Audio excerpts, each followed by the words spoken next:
नमस्कार दोस्तों, स्वागत है आप सभी का हमारे YouTube channel crack the competition में। आज के इस वीडियो लेक्चर में हम एसएसबी हेड कांस्टेबल मिनिस्ट्रियल के एग्ज़ाम के लिए जीके का प्रैक्टिस सेट नंबर 2 आपके साथ डिस्कस करेंगे, जो कि आपके आने वाले 3 जनवरी के एग्ज़ाम के लिए काफ़ी इम्पोर्टेंट है। दोस्तों, एसएसबी हेड कांस्टेबल के एडमिट कार्ड रिलीज हो चुके हैं, आप डाउनलोड कर सकते हैं उन्हें। उसका लिंक मैं डिस्क्रिप्शन में दे दूँगा। सभी क्वेश्चंस आपको हिंदी और इंग्लिश दोनों लैंग्वेज में अपीयर होंगे और इनकी पीडीएफ के लिए आप हमारे टेलीग्राम ग्रुप को ज्वाइन कर सकते हैं, जिसका लिंक डिस्क्रिप्शन बॉक्स में दिया हुआ है। दोस्तों, सभी क्वेश्चन प्रीवियस ईयर्स के प्रैक्टिस सेट से लिए गए हैं, इसीलिए वीडियो को अंत तक देखिए और अधिक से अधिक लाइक कर दीजिए। शुरू करते हैं आज का पहला प्रश्न। दोस्तों, पहला प्रश्न है, mount Abu is a hill station located in which range. तो माउंट आबू जो कि एक हिल स्टेशन है, वह किस पर्वत श्रृंखला पर स्थित है। माउंट आबू बेसिकली राजस्थान राज्य में स्थित है और यह अरावली पर्वत रेंज में आता है। तो ऑप्शन नंबर सी इसका राइट आंसर है, अरावली पर्वत श्रृंखला पर स्थित है माउंट आबू। अगला प्रश्न, the Himalayas is the example of. Himalaya पर्वत किस प्रकार के पर्वत का उदाहरण है। दोस्तों, ये प्रश्न काफ़ी बार एग्जाम्स में पूछा गया है। तो हिमालय पर्वत फोल्ड माउंटेन्स हैं, ठीक है, परतदार या फिर वलित पर्वत कह सकते हैं, और इनको यंग माउंटेन्स भी कहा जाता है। दोस्तों, जो फोल्ड माउंटेन होते हैं वो टेक्टोनिक प्लेट में कोलिजन्स के कारण उत्पन्न होते हैं। इस प्रकार के अन्य पर्वत हैं एंडीज पर्वत श्रृंखला और आल्प्स पर्वत श्रृंखला, यह भी फोल्ड माउंटेन के एग्जाम्पल हैं। तो इसको याद रखिएगा, एग्जाम में पूछा जा सकता है। अगला प्रश्न है, विच of the following is India's military offensive against Pakistan in Kargil war. तो कारगिल की लड़ाई हुई थी 1999 में। उस समय पाकिस्तान के विरुद्ध भारतीय सेना के आक्रमण को किस नाम से जाना जाता है। तो इंडिया ने ऑपरेशन विजय चलाया हुआ था पाकिस्तान के खिलाफ। उस ऑपरेशन का नाम क्या था, ऑपरेशन विजय। ठीक है दोस्तों, और कारगिल का वॉर के समय भारत के प्रधानमंत्री थे श्री अटल बिहारी वाजपेयी जी और चीफ ऑफ आर्मी स्टाफ थे जनरल वीपी मलिक। ठीक है, इसको ध्यान रखिएगा। अगला प्रश्न है, who wrote the book Indian home rule. तो इंडियन होम रूल नामक पुस्तक किसने लिखी थी। तो इंडियन होम रूल नामक पुस्तक लिखी थी महात्मा गांधी जी ने 1909 में। इस बुक में महात्मा गांधी ने स्वराज और मॉडर्न सिविलाइजेशन की बात की थी। 1910 में ब्रिटिश गवर्नमेंट थी उसके द्वारा इस बुक को बैन करा दिया गया था। ठीक है, तो इंपोर्टेंट बुक है Indian home rule, Mahatma Gandhi द्वारा लिखी गई थी। अगला प्रश्न है, विच of the following process is responsible for causing rain. तो कौन सी प्रक्रिया वर्षा होने के लिए जिम्मेदार है, यानी बारिश होने के लिए हमको कौन सी प्रोसेस चाहिए होती है। तो इसका आंसर है इवोपरेशन एंड कंडेंसेशन। जब पानी इवोपरेट होगा और ऊपर जाके संघनित होगा तो तभी बारिश होगी। ठीक है, तो option number A evaporation and condensation या वाष्पीकरण और संघनन इसका सही आंसर है। यह दो प्रक्रियाएं रेनफॉल के लिए रिस्पॉन्सिबल होती हैं। ठीक है दोस्तों, अगला प्रश्न है, the hormone that stimulates heart beat. तो हृदय की धड़कन को स्टिमुलेट या फिर उत्तेजित करने वाला हार्मोन कौन सा है। तो इसका आंसर है थायरोक्सिन हार्मोन। दोस्तों, थायरोक्सिन हार्मोन जो है वह थायराइड ग्लैंड द्वारा स्रावित किया जाता है। कहाँ से निकलता है, थायराइड ग्लैंड से निकलता है। डाइजेशन, हार्ट और मसल्स फंक्शन, ब्रेन डेवलपमेंट और बोन मेंटेनेंस के लिए रिस्पॉन्सिबल है। और इसके कार्य क्या क्या होते हैं, यह हार्ट बीट को और कार्डियक जो कॉन्ट्रैक्टिलिटी होती है हमारी, ठीक है ना, उसको क्या कर देता है, इंक्रीज कर देता है। तो इसीलिए यहाँ पर लिखा गया है कि हार्ट बीट को स्टिमुलेट कौन सा हार्मोन करता है। तो आप बोलेंगे थायरोक्सिन हार्मोन। ठीक है, ऑप्शन नंबर 20 का राइट आंसर है। अगला प्रश्न है, which planet is also referred as dwarf planet. तो ये सबसे, अब इसको प्लेनेट की कैटेगरी से हटा दिया गया है। ठीक है, लेकिन ये क्वेश्चन अक्सर एग्जाम में पूछा जाता है कि किस ग्रह को ड्वार्फ प्लेनेट भी कहते हैं। तो इसका आंसर है प्लूटो। ठीक है, प्लूटो को बौना ग्रह या फिर ड्वार्फ प्लेनेट भी कहते हैं क्योंकि आकार में अन्य ग्रहों की तुलना में बहुत छोटा है। ठीक, अगला प्रश्न है, what is the common name of sodium carbonate. तो सोडियम कार्बोनेट का सामान्य नाम क्या है। यह क्वेश्चन 2020 में बीएसएफ सीआईएसएफ कांस्टेबल के एग्जाम में पूछा गया था। तो सोडियम कार्बोनेट का सामान्य नाम है दोस्तों वॉशिंग सोडा। ठीक है, धोने का सोडा, जिसको हम धावन सोडा कहते हैं, कपड़े धोने में काम आता है। और इसका फॉर्मूला होता है Na2CO3। ठीक है, सोडियम कार्बोनेट। एक होता है सोडियम बाइकार्बोनेट या फिर सोडियम हाइड्रोजन कार्बोनेट, जिसका फॉर्मूला होता है NaHCO3।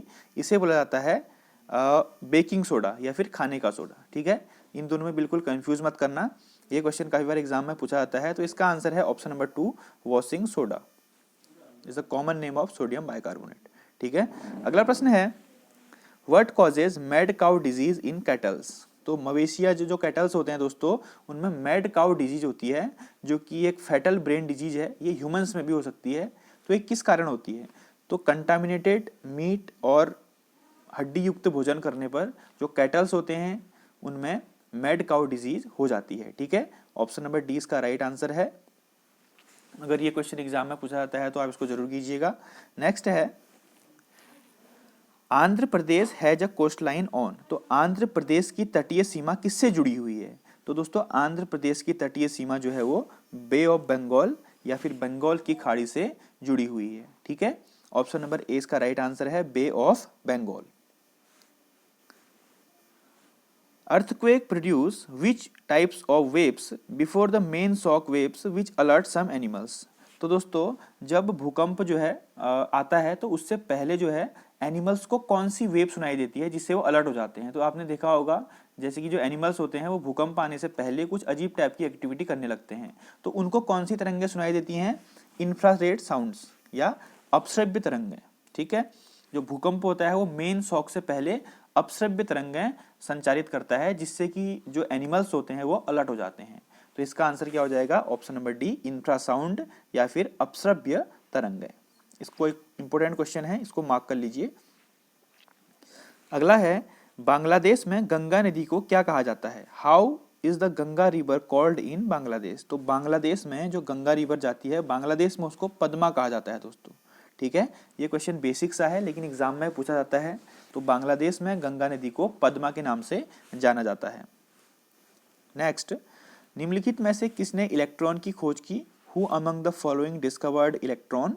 तो 1897 में इंग्लिश जो भौतिक शास्त्री थे जे टॉमसन, उन्होंने इलेक्ट्रॉन की खोज की थी। और इलेक्ट्रॉन में कौन सा चार्ज होता है दोस्तों? नेगेटिव चार्ज होता है, ये भी ध्यान रखिएगा।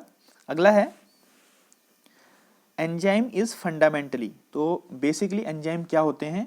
तो दोस्तों बेसिकली एंजाइम क्या होते हैं? प्रोटीन्स होते हैं। ठीक है, enzyme is fundamentally is protein. Option number A इसका राइट आंसर है।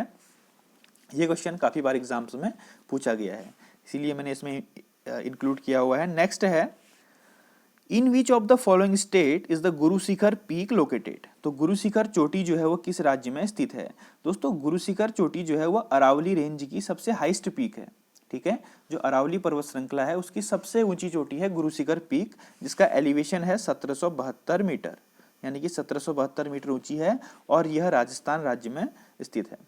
ठीक है, कहीं आपसे रेंज भी पूछ सकता है और कहीं पर किस स्टेट में प्रेजेंट है ये भी पूछ सकता है। तो दोनों में आपको याद रखना है, राजस्थान राज्य में है और अरावली रेंज के अंदर आती है। ठीक, नेक्स्ट है निम्नलिखित में से किसने परमाणु की अविभाज्यता के बारे में बताया था? Who among the following proposed the indivisibility of atom, कि परमाणु अविभाज्य नहीं हो सकता है? तो इसका आंसर है डाल्टन। ठीक है ना, ऑप्शन नंबर ए, डाल्टन द्वारा इनडिविजिबिलिटी ऑफ एटम का प्रिंसिपल दिया गया था। ऑप्शन नंबर ए डाल्टन इसका राइट आंसर है। Next, in which of the following organs is the women's capsule found. तो मानव के किस अंग में वोमेन्स कैप्सूल पाया जाता है? तो दोस्तों इसका आंसर है किडनी में।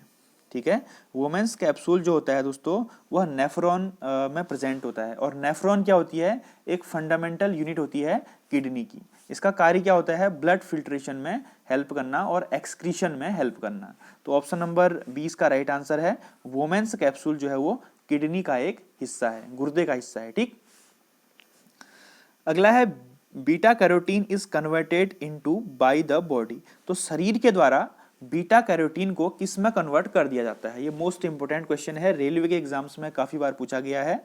तो बीटा कैरोटीन को शरीर के द्वारा विटामिन ए यानी कि रेटिनॉल में परिवर्तित कर दिया जाता है। ठीक है दोस्तों, बीटा कैरोटीन को जो हमारी बॉडी है वो विटामिन ए में कन्वर्ट कर देती है। ऑप्शन नंबर सी इसका राइट आंसर है, इस क्वेश्चन को ध्यान रखिएगा। अगला है what is the human ears normal Audible range. तो मानव कान की सामान्य श्रव्य सीमा क्या है? यानी कि मानव का जो कान है वह कितने हर्ट्ज तक की ध्वनि को सहन कर सकता है या फिर सुन सकता है? तो 20 हर्ट्ज से 20 किलो हर्ट्ज तक की जो ध्वनि है उसको मानव का कान सहन कर सकता है, ठीक है ना, वो उसकी ऑडिबल रेंज होती है नॉर्मल। ऑप्शन नंबर डी इसका राइट आंसर है 20 हर्ट्ज टू 20 किलो हर्ट्ज। ठीक है दोस्तों, अगला है where is the Kanha tiger reserve located. तो कान्हा टाइगर रिजर्व कहाँ स्थित है? इसका आंसर है कान्हा टाइगर रिजर्व जो है वो मध्य प्रदेश में स्थित है, मध्य प्रदेश के वालसार डिस्ट्रिक्ट में स्थित है, ये भी आप याद कर लीजिएगा, ठीक है। मध्य प्रदेश के जो चीफ मिनिस्टर हैं वह हैं शिवराज सिंह चौहान, ठीक, और यहाँ के गवर्नर हैं। अगला प्रश्न है राष्ट्रपति के उम्मीदवार के लिए क्या आवश्यक नहीं है? ये क्वेश्चन आप मुझे होमवर्क में कमेंट बॉक्स में लिख के जरूर बताइए, या आपके लिए छोड़ रहा हूँ मैं question. Which one of the following is not necessary for presidential candidate in India? ठीक, इसका आंसर मुझे कमेंट बॉक्स में लिख के जरूर बताइएगा। तो दोस्तों ये थे कुछ प्रश्न जो कि आपके एग्जाम के लिए इंपॉर्टेंट हैं। सभी का पीडीएफ आपको टेलीग्राम ग्रुप में मिल जाएगा, वहां से आप डाउनलोड कर लीजिएगा। तब तक के लिए आप हमारे चैनल पे बने रहिए। थैंक यू, जय हिंद, जय Bharat, God bless you all.